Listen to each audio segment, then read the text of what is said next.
अच्छा बच्चों, हम लोग पढ़ रहे थे सर्विसेज के बारे में कि सर्विसेज क्या होती हैं और सर्विसेज की इम्पोर्टेंस क्या है आज के जो करंट बिजनेस वर्ल्ड है, और उसके साथ साथ सर्विसेज की कैटेगरीज कौन सी हैं। डिफरेंट चीज़ें हमने कल पढ़ी थी और आज हमने जहाँ से छोड़ा था उसी को आगे हमने वहाँ से कंटिन्यू करना है।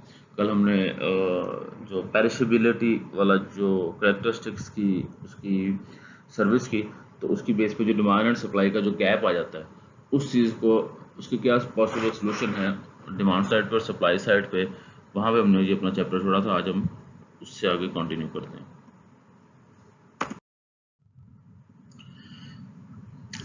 आपकी जो सर्विस इंडस्ट्री है, मैं जैसे लास्ट लेक्चर में भी बता रहा था कि आज से कुछ 30-35-40 साल पहले जो है इतनी ज़्यादा ग्रो नहीं थी उसके अंदर। जो मार्केटर था या जो बिजनेसमैन था, उसकी जो कोशिश होती थी, उसका जो फोकस होता था, वो उसकी जो टेंजिबल आइटम है, जो उसकी जो गुड्स हैं, the goods he is selling, उसका जो मेजर फोकस था वो था।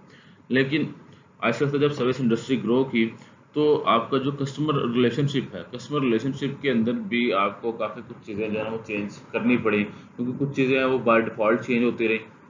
तो उसके साथ साथ आपके बिजनेस की स्ट्रेटजीज के अंदर भी कुछ चेंजेस जो है ना वो आए, उनमें से हम डिस्कस करते हैं।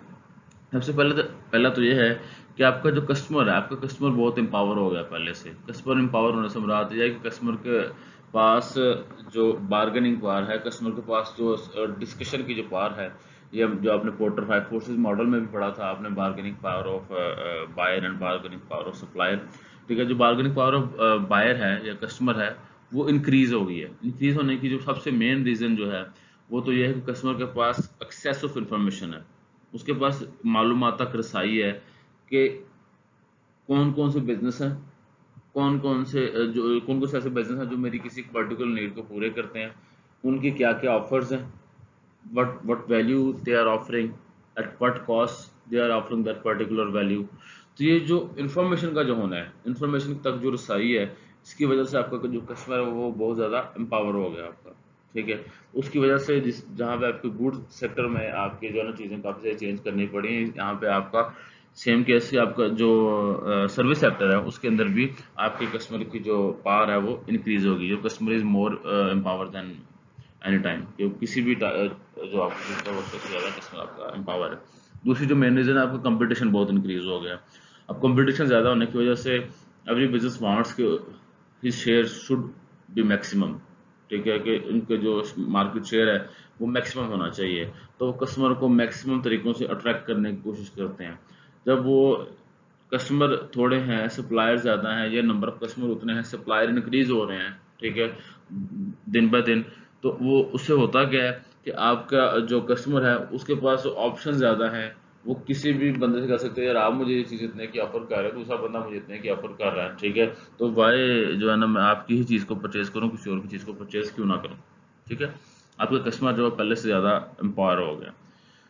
दूसरा जो है आपका जो सर्विस सेक्टर है, पर्टिकुलरली गुड सेक्टर में भी चीज़ है कि कस्टमर को प्रोडक्शन के अंदर किसी ना किसी हद तक इन्वॉल्व हो जाता है, लेकिन सर्विस सेक्टर में को प्रोडक्शन के अंदर इन्वॉल्व होने की जो टेंडेंसी है वो ज़्यादा है। को प्रोडक्शन क्या होती है कि जो सर्विस डिलीवर की जा रही है कस्टमर को, या जो डिलीवर की जा रही है उसके अंदर कस्टमर की जो इन्वॉल्वमेंट है, कस्टमर उसकी प्रोडक्शन के ऊपर जो है ना इम्पैक्ट करता है, सर्विस की डिलीवरी के ऊपर इम्पैक्ट करता है।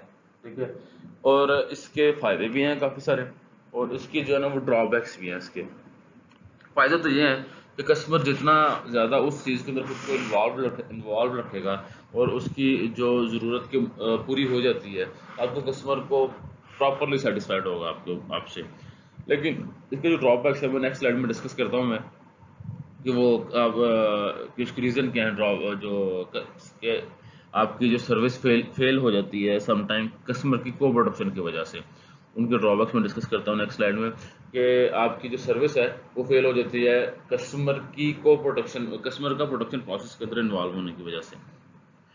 थर्ड है engagement of employees as well as customer, कि आपकी जो इसके अंदर जो अभी जो सर्विस की जो ट्रेंड चल रहे हैं उसके अंदर एम्प्लॉयज़ की इंगेजमेंट और आपकी जो कस्टमर की इंगेजमेंट है वो आपकी दोनों इम्पोर्टेंट है। एम्प्लॉयज़ की इंगेजमेंट तो ऐसे है कि आपके एम्प्लॉयज़ अगर ट्रेंड हैं, आपके एम्प्लॉयज़ कमिटेड हैं, आपके एम्प्लॉयज़ अगर जो है वो उस रिस्पॉन्सिव हैं, कल जब हमने पढ़ा था कि डिफरेंट कैरेक्टरिस्टिक्स पढ़ी थी अपने के क्वालिटी को कैसे इम्प्रूव करते हैं, उसमें हमने एक पढ़ा था कि जी अपने एम्प्लॉयज़ के ऊपर भी काम करें। तो your employees must be engaged in all the activities which creates value. ठीक है कि आप उनके अंदर जो है ना वो एंगेजमेंट एम्प्लॉयज़ की है, उतनी ही जो इम्पोर्टेंस है वो कस्टमर की एंगेजमेंट की भी है। अगर आपका कस्टमर एंगेज नहीं है सर्विस डिलीवरी प्रोसेस के अंदर, उतने जो है वो आपकी जो सर्विस है उसको वैल्यूट कम करेगा। जितना वो आपकी सर्विस को वैल्यूट कम करेगा, उसके बारे में फीडबैक कम देगा, तो उतना जो है वो आपके जो चांसेस हैं आपके प्रोडक्ट के, आपके ब्रांड के, कि उसके बारे में positive word of mouth, positive feeling जो जनरेट हो, उसके चांसेस उतने कम होते हैं। ठीक है, तो engagement of customers and engagement of employees is also crucial to effective delivery of services। ठीक है, ये जो है। अब नेक्स्ट स्लाइड में ये देखें, अभी जैसे मैं कस्टमर को प्रोडक्शन की बात कर रहा था कि जी आपके अब कस्टमर को प्रोडक्शन इंक्रीज कैसे हुई, पहले मैं आपको ये बताता हूँ। कस्टमर के को प्रोडक्शन इंक्रीज इस तरह हुई, जैसे एग्जांपल ये है कि कोई है वो, आप डेंटिस्ट के पास जाते हैं, आप कहेंगे सर, या डेंटिस्ट की एग्जांपल देते हैं या बार बार खाने की एग्जांपल देते हैं, लेकिन ये चीज़ें मैं जो आम फहम एग्जांपल्स इसलिए देता हूँ, मैं इससे ज़्यादा टेक्निकल एग्जांपल्स भी दे सकता हूँ, लेकिन वो जब चीज़ आपके सर के ऊपर से गुजर जानी है तो ऐसी एफिशिएंसी मुझे मारने का फ़ायदा कोई नहीं है। चीज़ वो जो आप लोगों को जिसका फ़ायदा भी हो। ओके, डेंटिस्ट के पास जाते हैं, कोई किसी के दांत जो है समटाइम होता है कि वो टेढ़े हैं या खला है उनके अंदर, कोई भी किसी किस्म का मसला है। अच्छा, अब डेंटिस्ट कहें कि जी आप ये जो मेरा ऑपरेटिंग टेबल है या ऑपरेटिंग जो चेयर है, आप इसके ऊपर बैठ जाएं, ठीक है, मैं आपको जो है ना जो भी ट्रीट करता हूँ। आप वहाँ पे बैठ के आप मुसलसल हिल रहे हैं, आप उसको प्रॉपर जो है ना वो इंफॉर्मेशन नहीं प्रोवाइड कर रहे हैं। ठीक है, वैसे है तो वो एक वो कह लेंगे शुगल सी बात है। वो एक बार कंपैरिजन हो रहा है कि जी जो देहाती लोग हैं और जो शहरी लोग हैं, यानी जो सादे लोग हैं, थोड़े से जो तेज़ लोग हैं, ठीक है, उनमें क्या फ़र्क है। उनमें से एक चलती चलती बातों में एक चीज़ें भी थी, वो कहते हैं कि देहाती जो औरत है, बूढ़ी औरत, वो किसी डॉक्टर के पास चली जाए, वो कहते हैं डॉक्टर साहब जो है ना मेरी तबीयत नहीं ठीक रहती। वो कहते हैं जी की मसला है तुहानू। वो कहते हैं कि जी जे मसला मैं ही दसना तो तू कदा डॉक्टर है। ठीक है, अब सम टाइम ये है कि अब उसको जब तक डॉक्टर को उसकी बेस नहीं मिलेगी उसकी, व्हाट इज द इशू, जब कस्टमर उसके साथ फैसिलिटेट नहीं कर रहा, ठीक है, तो उस केस में जो सर्विस के फेलियर के चांसेस जो हैं वो काफ़ी ज़्यादा होते हैं। ठीक है, अब इसी तरह मैं डेंटिस्ट की एग्जांपल दे रहा था कि अगर आपका जो डेंटिस्ट है वो आपको पर्टिकुलर पोजीशन में कह रहा है कि जी आप यहाँ पे जो है ना ठहरे रहें, आपने हिलना नहीं है, क्योंकि मैं आपके दांतों के साथ कोई जो एक मेडिकल प्रोसीजर करने लगा हूँ। अगर आप उसमें कस्टमर कोऑपरेट नहीं करेगा, प्रॉपर इन्फॉर्मेशन नहीं प्रोवाइड करेगा, तो उसमें जो है चांसेस हैं कि जो डॉक्टर जो भी काम करना चाह रहा है वो प्रॉपरली वो जो डिजीज़ है या जो मसला है वो हल नहीं होगा। अब इसमें 4 बेसिकली जो है ना वो फैक्टर्स हैं जो कि लीड करते हैं आपके जो कस्टमर के जो सर्विस फेलियर की तरफ। सबसे पहला तो पीपल में आपके एम्प्लॉयज़ और कस्टमर दोनों आ जाते हैं आपके, कि जो एम्प्लॉयज़ हैं वो ट्रेंड नहीं है, एम्प्लॉयज़ को अपने रोल की क्लैरिटी नहीं है। ठीक है, रोल की क्लैरिटी से मुराद कि जी कौन सी जिम्मेदारी मेरी है, कौन सी जिम्मेदारी मेरे को वर्कर की है। ठीक है, अब जैसे इसकी एग्जांपल देना, वो आप रेस्टोरेंट्स में जाते होंगे तो वहाँ पे आप खाना खा रहे हैं, तो आपकी कुछ चीज़ कम हो गई, रोटी, आपको रोटी चाहिए मज़ीद या ब्रेड चाहिए आपको, तो आप वेटर को बुलाते हैं कि जी मुझे मज़ीद रोटी ला दो, क्योंकि जी ये मेरा काम नहीं है, ये फ़लाँ बंदे का काम है, फ़लाँ वेटर का काम है। ठीक है, या आप जो है ना वो किसी हॉस्पिटल में गए हैं, तो वो आपको कोई कहते हैं कि जी आप वेट करें वेट मशीन पे खड़े होके, अब आप वेट मशीन वहाँ पे ढूंढ रहे हैं, आप किसी हॉस्पिटल के अमले से पूछते हैं कि जी मैंने वेट करना है अपना, वो कहते हैं जी मेरा काम नहीं, ये फलां बंदे का काम है। अब इस तरह की अगर रोल्स की अगर कन्फ्यूजन हो किसी को, ठीक है, ये मेरा काम है या किसी और का काम है, तो इस केस में भी जो है ना आपकी सर्विस की एफिशिएंसी कम होती है। एटीट्यूड एंड एफर्ट, एम्प्लॉयज़ कितनी जो एफर्ट पुट कर रहे हैं अपने कस्टमर को सर्विस प्रोवाइड करने के लिए, ये चीज़ भी जो है इम्पैक्ट करती है सर्विस की एफिशिएंसी के ऊपर। कितने स्किल्ड एम्प्लॉयज़ हैं आपके पास। ठीक है, फिट से मुराद ये है कि क्या जो बंदा जिस काम के लिए में एक्सपर्ट है, या जिस काम को वो करना जो काम उसको करना आता है, क्या वो वही काम कर रहा है या कोई और काम उससे आप करवा रहे हैं। तो ये बेसिकली मिसमैच ऑफ फिट जो है, ये आपके जो है ना सर्विस फेलियर की रीज़न बनता है। कम्युनिकेशन, चीज़ें प्रॉपरली कम्युनिकेट नहीं है, एम्प्लॉय प्रॉपर चीज़ें कम्युनिकेट नहीं करता कस्टमर को, यानी सर्विस प्रोवाइडर जो है बेसिकली वो जो है प्रॉपर चीज़ें कम्युनिकेट कस्टमर को नहीं कर रहा, जिसकी वजह से आपकी जो सर्विस है वो फेल हो सकती है। अब दूसरी एंड पे आ जाए जो कस्टमर्स हैं, सेम सारी की सारी जो प्रॉब्लम है, सेम सारे के सारे जो यानी communication, fit, skills, attitude and effort, role clarity और ट्रेनिंग, ये सारे के सारे जो इश्यूज हैं ये कस्टमर एंड पे भी हैं। अब इसके ट्रेनिंग की एग्जांपल दूं अगर मैं आपको, तो अब मिसाल के तौर पे मैं आप लोगों को एक रिसर्च का सॉफ्टवेयर जो है ना मैं बता रहा हूँ कि जिस रिसर्च का सॉफ्टवेयर है, मिसाल के तौर पे SPSS मैंने आपको सिखाना है वो। अब उसमें मैं कहता हूँ, और उसको बेसिक नहीं सिखाने, मैंने आपको एडवांस लेवल का सिखाना है, ठीक है। अब मैं आप सारे मिसाल के तौर पे कस्टमर जाए तो मैं आपको कहता हूँ कि आप ऐसा करें, उसमें जाएं फलां टैब के अंदर जाके उसमें एड ऑन्स पे क्लिक करें, ठीक है। तो वहाँ पे जाके एक जो है ना वो जेम्स एंड हीस का मॉडल ऐड कर रहे हैं वगैरह। अब अगर आप ट्रेनड ही नहीं है SPSS की, आपको बेसिक्स की भी ट्रेनिंग नहीं है आपको एज ए कस्टमर, ठीक है, तो आप एडवांस लेवल के आप कैसे उसमें जो है ना वो कुछ चीज़ सीख सकते हैं, ठीक है। सर रोल क्लैरिटी कि जी आपने सीखना है तो आपको SPSS का सॉफ्टवेयर जो है वो प्रोवाइड करना मेरी जिम्मेदारी थी, यानी सर्विस प्रोवाइडर की जिम्मेदारी थी, या जो कस्टमर है उनकी जिम्मेदारी थी कि उन्होंने खुद अरेंज करना है। इस तरह बाकी सारे के सारे जो पॉइंट्स हैं, जिस तरह हमने एम्प्लॉयज़ के एंड पे डिस्कस किए, कस्टमर्स के एंड पे भी वही पॉइंट्स हैं सारे के सारे जो कि सर्विस फेलियर का रीज़न बनते हैं। उसके बाद आ जाते हैं प्रोसेस की तरफ। समटाइम होता है कि जो हमारे जो प्रोसेस हैं, अगर हमारा जो सर्विस डिलीवरी का प्रोसेस है, ऑर्डरिंग का प्रोसेस है, कंप्लेन का प्रोसेस है, फीडबैक का प्रोसेस है, कोई भी ऐसी चीज़ है, अगर तो वो जितना ज़्यादा वो कम्प्लेक्स होगा, जितनी ज़्यादा उनके अंदर टेक्निकलिटीज ज़्यादा इन्वॉल्व होंगी और कस्टमर को उनकी अंडरस्टैंडिंग कम होगी ड्यू टू कम्प्लेक्सिटी, तो उस केस में भी सर्विस के फेल होने के चांसेस ज़्यादा हैं। ईज ऑफ यूज़, जो भी सर्विस आप अवेल कर रहे हैं, उस सर्विस को अवेल करना अगर आसान है, ठीक है, तो आपका जो है ना वो उसमें सर्विस डिलीवरी के सर्विस एफिशिएंसी इंक्रीज होगी। लेकिन अगर उस सर्विस को यूज़ करना आपके लिए मुश्किल है, तो उस केस में आपका जो है वो सर्विस फेलियर के चांसेस वो ज़्यादा हो जाते हैं उसमें। सपोर्ट के जो प्रोसेस के अंदर जो जितने भी सर्विस डिलीवरी के प्रोसेस हैं, कल जब मैं उसकी ब्लूप्रिंट की बात कर रहा था कि आपने जो है अपने जितने भी सर्विस डिलीवरी के प्रोसेस के अंदर जितने स्टेप्स इन्वॉल्व हैं, सबका आपने ब्लूप्रिंट बना के रखना है, प्रोसेस बना के रखने के पहले ये होगा, उसके बाद दूसरा काम ये होगा, तीसरा ये होगा, चौथा ये होगा, वो सारी चीज़ें डिफाइंड होनी चाहिए। लेकिन उस प्रोसेस के अंदर कहीं पे अगर सपोर्ट का एलिमेंट नहीं है कि कस्टमर को अगर कोई हेल्प चाहिए, कोई क्लैरिटी है, किसी कंफ्यूजन है किसी चीज़ के अंदर, तो उसको कोई क्लैरिटी रिक्वायर्ड है, तो उसको ऐसी अगर कोई सपोर्ट अवेलेबल नहीं है किसी भी तरफ से, चाहे उसको सप्लायर की तरफ से या उसके अपने बिहाफ पे, उस केस में भी आपकी सर्विस जो डिलीवरी है वो आपकी इम्पैक्ट होती है बुरे तरीके से, और सर्विस फेल होने के चांसेस होते हैं। अब टेक्नोलॉजी की तरफ आ जाएं, जो टेक्नोलॉजी यूज़ की जा रही है सर्विस डिलीवरी के लिए, क्या वो टेक्नोलॉजी आसान है यूज़ करने के लिए? अगर आप उस टेक्नोलॉजी पर रिलाय कर सकते हैं या नहीं कर सकते कि जी वो प्रॉपर परफॉर्म करेगी या वो एंड टाइम पे जो ना वो तंग करेगी? एक्सेसिबिलिटी, जिस टेक्नोलॉजी को यूज़ करके सर्विस डिलीवरी की जानी है, क्या उस टेक्नोलॉजी की तक रसाई है मुमकिन एम्प्लॉयज़ के लिए भी और कस्टमर के लिए भी? अगर तो रसाई मुमकिन है, इजी है, तो फिर आपकी सर्विस डिलीवरी अच्छी होगी। अगर एक्सेस उसकी इजी नहीं है या उसको सर्विस को अवेल करना उसकी जो टेक्नोलॉजी है वो थोड़ी सी मुश्किल किस्म की है, कम्प्लेक्स किस्म की है, तो उस केस में आपकी जो सर्विस डिलीवरी है वो फेल होने के चांसेस होते हैं।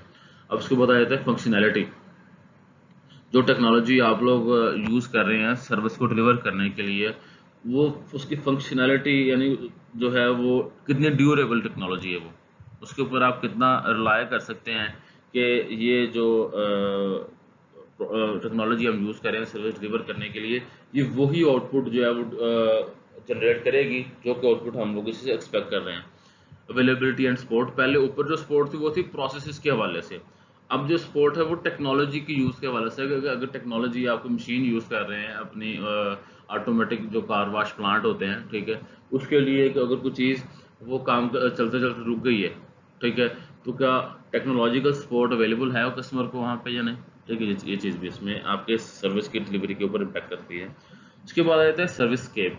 सर्विसकेप का जो मतलब है वो ये है कि जी ऐसी जगह जहाँ पे सर्विस प्रोवाइड की जा रही है, वो उसका जो एनवायरनमेंट है या उसके एनवायरनमेंट के अंदर जितनी भी चीज़ें इन्वॉल्व हैं उनको हम लोग एज ए होल सर्विसकेप कहते हैं। उसमें आपके जो है एम्बिएंट कंडीशन आ जाती हैं। एम्बिएंट कंडीशन से मुराद है कि आपका जो है ना वो कलर स्कीम आप लोगों ने यूज़ की हुई है। इस तरह की जो चीज़ें उनको हम लोग एम्बिएंट कंडीशन कहते हैं। वहाँ पे आपका जो है ना टेम्परेचर कितना है, वहाँ पे ऑक्सीजन लेवल कितना है, ये सारी चीज़ें एम्बिएंट कंडीशन में आ जाती हैं। उसके बाद है सेप्टियल लेआउट। सेप्टियल लेआउट से मुराद के वहाँ पे चीज़ों की तरतीब कैसी है, वहाँ पे सोफे कहाँ पे पड़े हैं, वहाँ पे टेबल कहाँ पे लगा है, वहाँ पे वेटिंग एरिया कहाँ पे है जहाँ पे सर्विस डिलीवरी की जा रही है, वहाँ पे एलसीडी कहाँ पे लगी हुई है, वहाँ पे मशीनरी कहाँ पे पड़ी हुई है। ये जो सेप्टियल लेआउट है, ये चीज़ें भी हमारी सर्विस की डिलीवरी के ऊपर इम्पैक्ट करती हैं।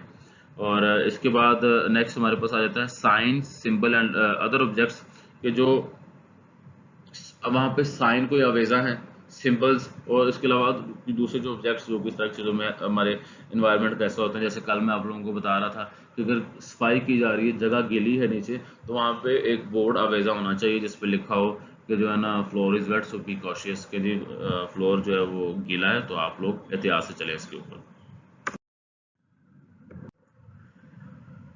आपके जो अब कस्टमर फेलियर्स की भी हमने बात की थी। अब उन कस्टमर फेलियर्स को हम लोग कैसे कम कर सकते हैं, हमारे पास क्या सोल्यूशन है कि हम जो उन फेलियर्स को कम से कम करें। सबसे पहला, redesign process and redefine customer role to simplify service encounters. जो कम्प्लेक्स प्रोसेस है उनको रीडिफाइन करें, रीडिफाइन करके उनको हम लोग थोड़ा सिंपल कर दें। उसके बाद ये कि जो है हमारे पास कस्टमर के रोल, जहाँ पे मैंने कहा था कि जी कस्टमर को एम्बिग्विटी है कि ये काम किसने करना है, मैंने करना है या सर्विस प्रोवाइडर ने करना है, इस चीज़ की क्लैरिटी हो कस्टमर को, आप रोल्स को रीडिफाइन करें। उसके बाद आ जाता है incorporate the right technology to aid employees and customer. वो टेक्नोलॉजी यूज़ करें जो कि एम्प्लॉयज और कस्टमर दोनों के लिए यूज़ करना भी आसान हो और डिजायर्ड आउटपुट भी जनरेट करें। Create high performance customer by enhancing the role clarity, motivation and ability. Customer को मोटिवेट भी करें कि भाई अगर आप अच्छे तरीके से इस प्रोसेस के अंदर हमें हमें सपोर्ट करेंगे, हमें पूरी इन्फॉर्मेशन प्रोवाइड करेंगे, जैसा हम कह रहे हैं वैसे करेंगे, तो इससे इससे जो है ना मैक्सिमम आउटपुट हम लोग गेन कर सकते हैं। Encourage customer citizenship where customers help customer. अच्छा, अब इससे मुराद ये है कि आप कस्टमर सिटीजनशिप से मुराद है कि आप कस्टमर को थोड़ा सा रिस्पॉन्सिबल बिहेवियर जो है वो जनरेट करवाने की कोशिश करें, कस्टमर्स को कोच करें, कस्टमर को ट्रेन करें कि how to behave in this service sector और इन दिस सर्विस स्केप। अब इसकी एग्जांपल अगर आप लोगों को दूं मैं, गोल्फ जहाँ तक खेली जाती है, गोल्फ के जो ग्राउंड होता है वो काफ़ी बड़ा होता है, 18 होल्स होते हैं उसमें, 18 से ज़्यादा भी होल्स होते हैं उसके अंदर, और जितने ज़्यादा होल्स होंगे उतना ग्राउंड जो है ना वो बड़ा होता जाता है साइज़ का। अब वो इतनी बड़ी ग्राउंड को वो मैनेजमेंट के लिए जो इंतज़ामिया है उस गोल्फ कोर्स की, उनके लिए थोड़ा मुश्किल है कि जो है ना इतनी बड़ी ग्राउंड में जितने भी वहाँ पे गोल्फ के प्लेयर गोल्फ खेल रहे हैं सबको जो है ना वो जाके चेक एंड बैलेंस रखें कि वो वहाँ पे कोई कचरा तो नहीं फैला रहे, वो वहाँ पे कोई जो है ना वो ग्राउंड ख़राब तो नहीं कर रहे। क्योंकि वो गोल्फ जो कोर्स है वो बड़े ध्यान से तैयार किया जाता है, क्योंकि उसके ऊपर जो बॉल है गोल्फ की, उसमें उसके ऊपर जो है ना स्क्रॉल करना होता है उसके ऊपर।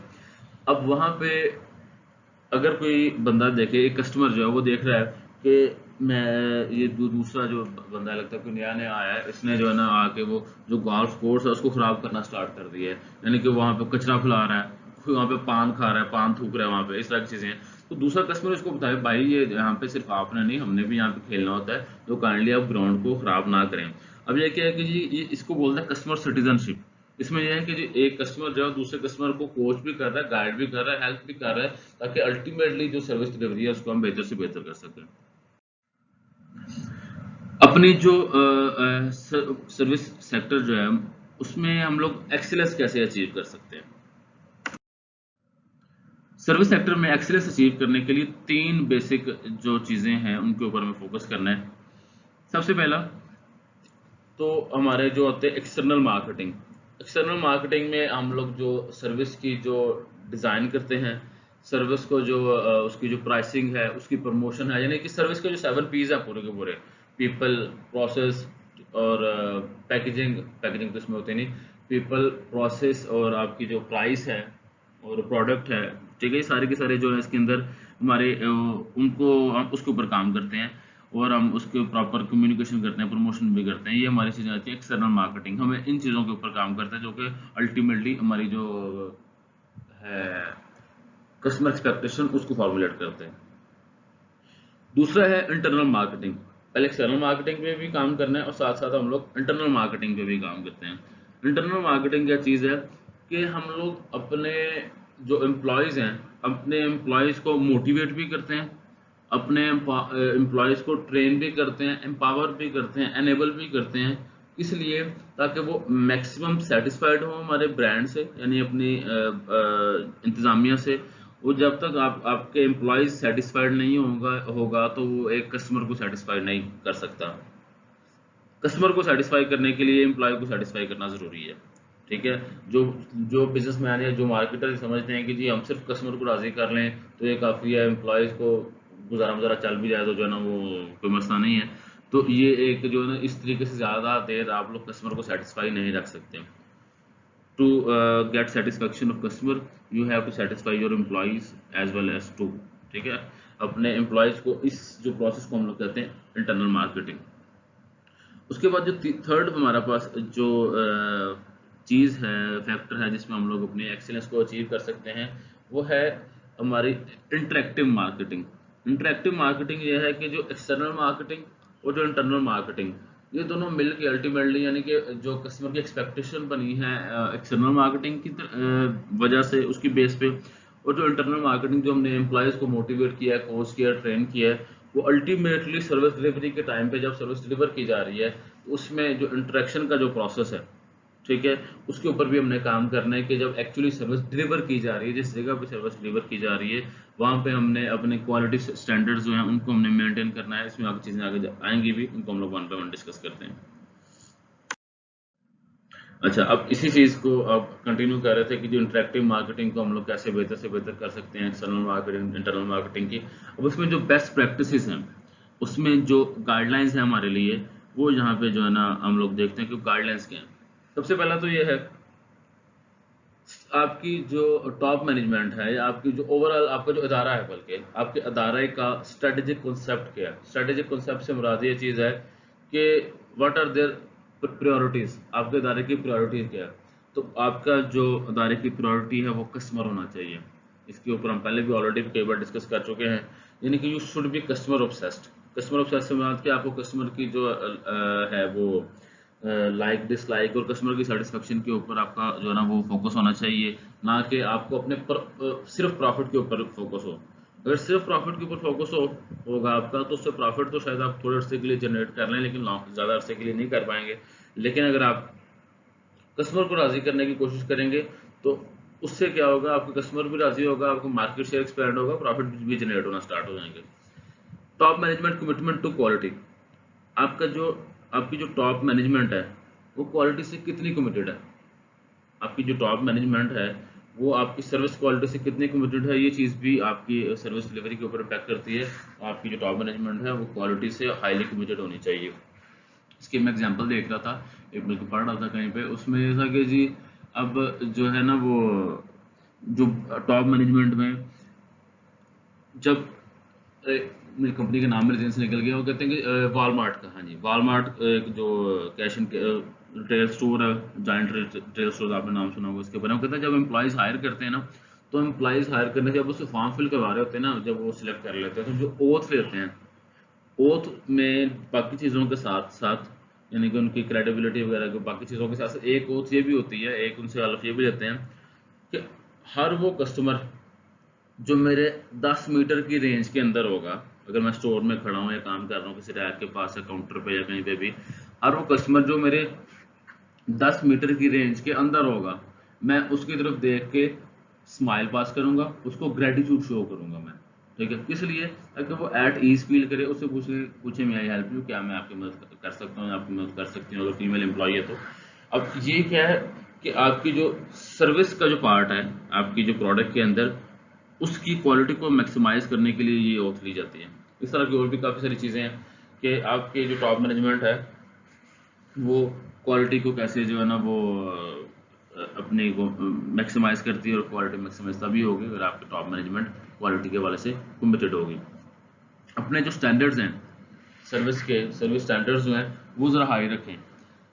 अगर आपने जिससे अगर मैं आपको एग्जांपल दूँ स्टूडेंट के जो हवाले से, वो ये है कि जी स्टूडेंट, अगर कोई स्टूडेंट कोशिश ही 50 नंबर की कर रहा है कि 50 नंबर लेके बस पास हो जाऊँ मैं, ठीक है, तो उसको 50 नंबर तो जो है ना 100% रिजल्ट अचीव करना, तो जो है ना वो परफेक्शनिस्ट वो बंदे होते हैं, और 100% रिजल्ट नहीं अचीव किया जा सकता। कोई नंबर 50 नंबर की एफर्ट कर रहा है, उसके हो सकता है 42, 43, 45 तक मार्क्स आ जाएं, लेकिन अब वही स्टूडेंट अपनी जो अपना जो बेंच मार्क है, अपना जो स्टैंडर्ड है, वो रख लेता है जाके 90 की एफर्ट करेगा तो उसके 80 तो आ ही जाएंगे, 82 तो आ ही जाएंगे, 90 को जेन में रख के अगर एफर्ट करेगा तो।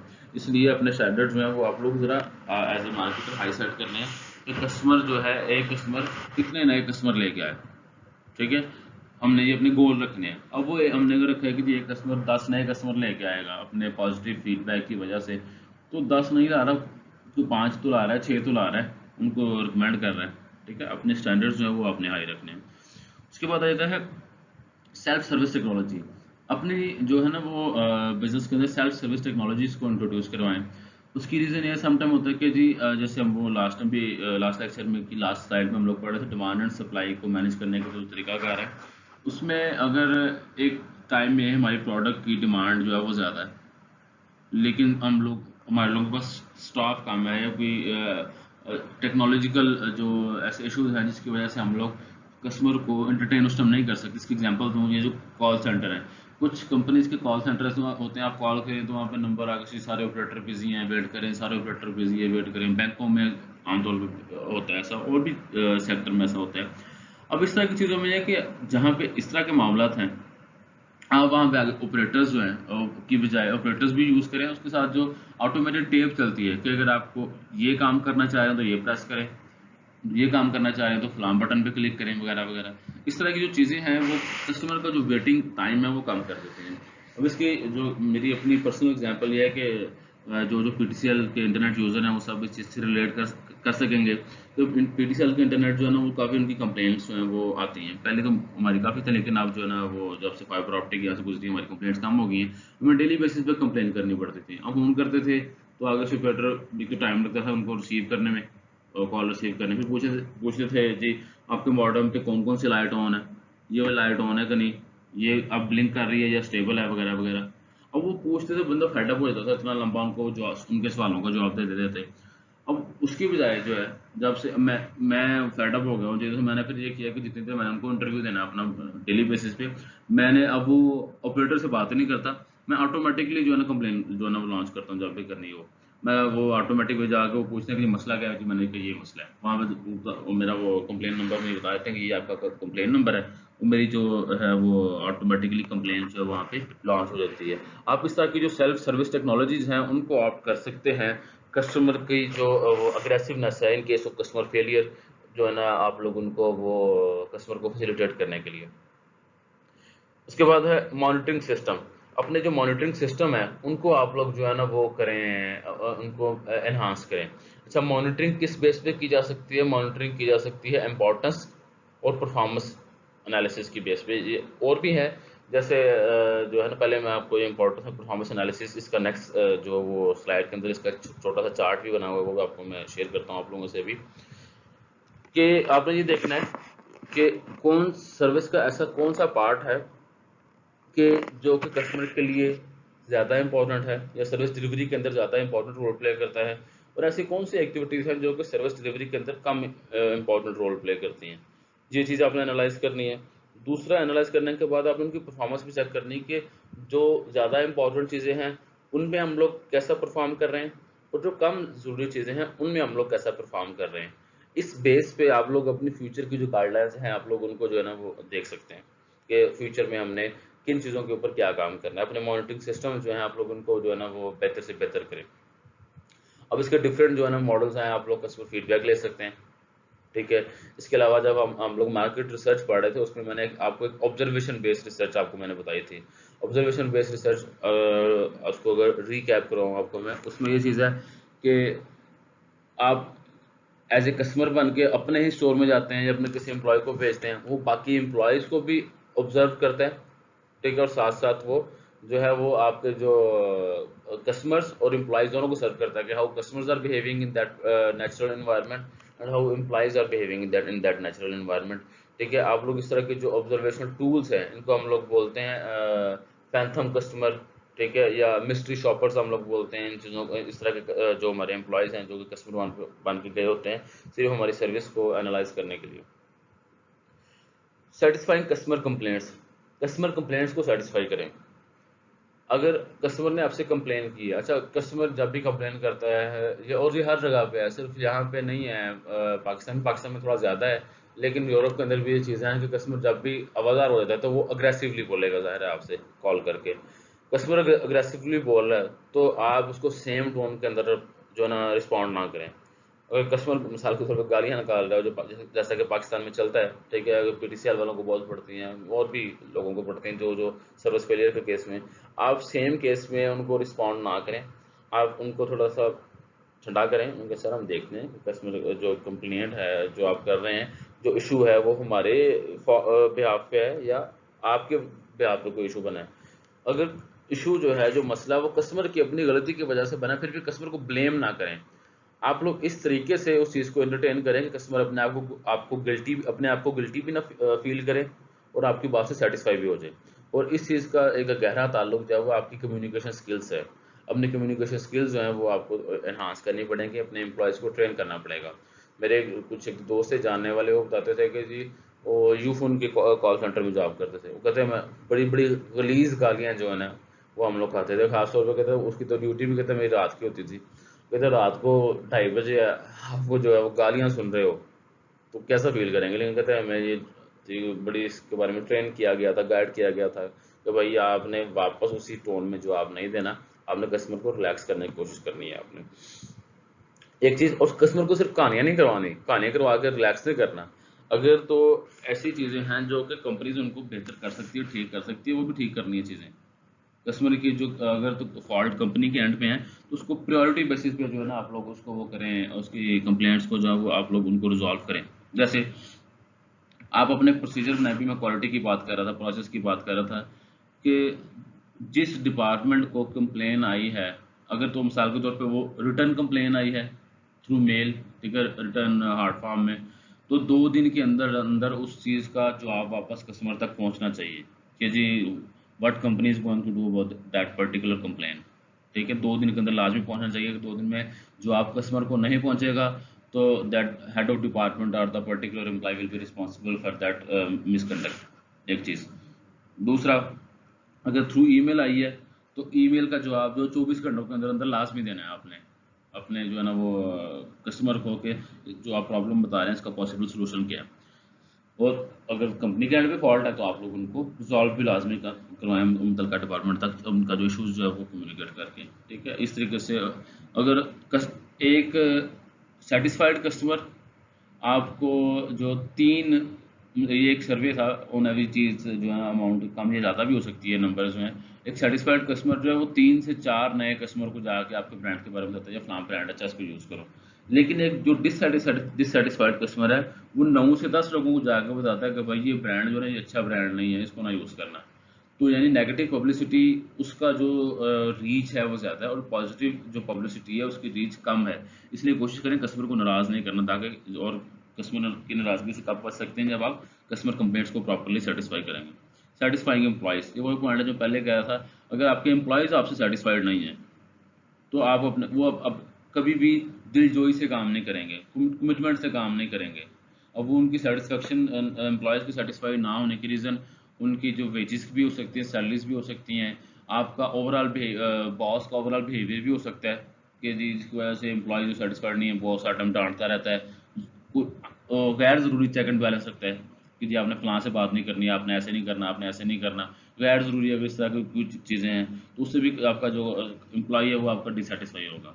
एम्प्लॉय को रिलैक्स रखें, लेकिन उसको सेंस ऑफ ऑनरशिप बिल्ड करें अपने एम्प्लॉयज़ के अंदर। तो भाई आप प्रॉपर काम करोगे तो इदारा चलेगा, ये इदारा जितना मेरा है उतना ही आपका। जब सेंस ऑफ ऑनरशिप जब बिल्ड होगी एम्प्लॉयज़ के अंदर तो वो कमिटमेंट से काम करेंगे। आप उनको डिसीजन मेकिंग के अंदर इन्वॉल्व करो डिफरेंट किस्म की। अच्छा, एक ये बड़ी जो है ना वो मेरा अपना एक्सपीरियंस भी है, आप लोग भी इस चीज़ को ऑब्जर्व किया होगा, नहीं तो आप लोग जब प्रैक्टिकल लाइफ में जाएंगे तो उसको लाजमी ऑब्जर्व करेंगे। अगर एक ग्रुप ऑफ पीपल है, आप उनसे कोई काम करवाना चाह रहे हैं ना, तो आप अपना फैसला उनको सुनाने की बजाय आप लोग उनसे उनकी राय भी लें। उनको उनकी आपने राय ले ली, उसके बाद आप देखें कि उनकी राय बेहतर है या आपकी राय बेहतर है। अगर आपकी राय बेहतर है तो आप उनसे जो है ना अपनी राय का इज़हार करें, जी देखिए जी मेरी राय इस वजह से बेहतर है।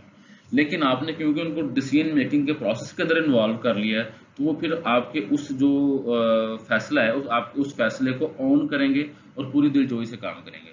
लेकिन अगर आप उनको स्ट्रेट उनका मशवरा लिए बगैर आप उनको बता दो कि भाई ऐसे करना है, वो फिर उतना एक्टिव होकर काम नहीं करेंगे, उतनी कमिटमेंट शो नहीं करेंगे। छोटी छोटी टैक्टिक्स हैं काफ़ी, जो है ये एचआर के जो स्टूडेंट्स हैं वो ज़्यादा बेहतर आपको गाइड कर सकते हैं इसके वाले से, एचआर के जो टीचर्स हैं, कि एम्प्लॉयज़ की जो कमिटमेंट है या डिसीजन मेकिंग पार्ट के अंदर जो पार्टिसिपेशन है उसका क्या रोल है एम्प्लॉय सेटिस्फेक्शन के अंदर।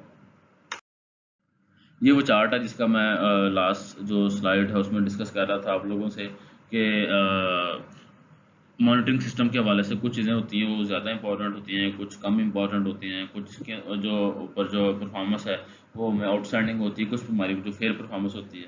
अब ऐसी एक्टिविटीज़ या ऐसे जो एरियाज़ जो एक्सट्रीमली इंपॉर्टेंट हैं और वहाँ पे हमारी जो परफॉर्मेंस है वो बस एवरेज सी है या पुअर परफॉर्मेंस है, तो वहाँ पे क्या करना है, we have to concentrate there.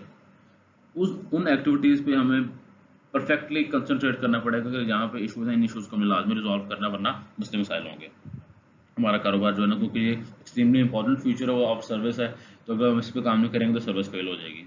अब आ जाते हैं कुछ ऐसी चीज़ें हैं जो इंपॉर्टेंस उनकी कम है, स्लाइटली इंपॉर्टेंट, और वहाँ पे हमारी जो परफॉर्मेंस भी हमारी एवरेज है या बिलो एवरेज है, तो वहाँ पे क्या करते हैं यार, ये लो प्रायोरिटी की चीज़ें, इन पे इतना ज़्यादा खपने की ज़रूरत नहीं है। वो हमारी those activities should be our low priority, उस पर ज़्यादा इन्वेस्टमेंट करने की, ज़्यादा टाइम स्पेंड करने की हमें ज़रूरत नहीं है।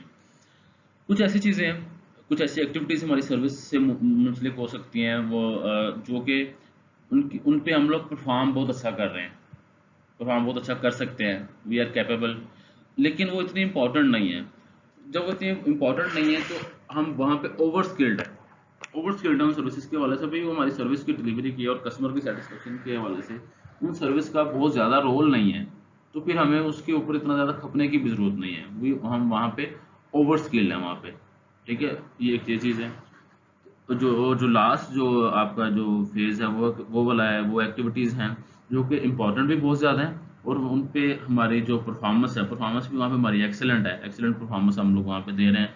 तो वहाँ वहाँ पे हमारी क्या स्ट्रेटेजी होनी चाहिए, keep up the good work, जो हम लोग अच्छा काम कर रहे हैं इसको मज़ीद बेहतर से बेहतर बनाने की जो है ना कोशिश करें, ताकि वो एक आप लोगों ने अगर टोटल क्वालिटी मैनेजमेंट का सब्जेक्ट आप लोगों ने अगर पढ़ा है तो आपको पता होगा, अगर नहीं पढ़ा तो आप लोग आगे जाके पढ़ेंगे। उसमें एक कॉन्सेप्ट है कॉन्टीन्यूस इम्प्रूवमेंट का, कि आप लोगों ने कभी भी अपनी परफॉर्मेंस से, चाहे वो आप गुड्स इंडस्ट्री में है चाहे सर्विस इंडस्ट्री में है, आप लोगों ने टोटली सेटिस्फाई होकर रुक नहीं जाना, ठीक है।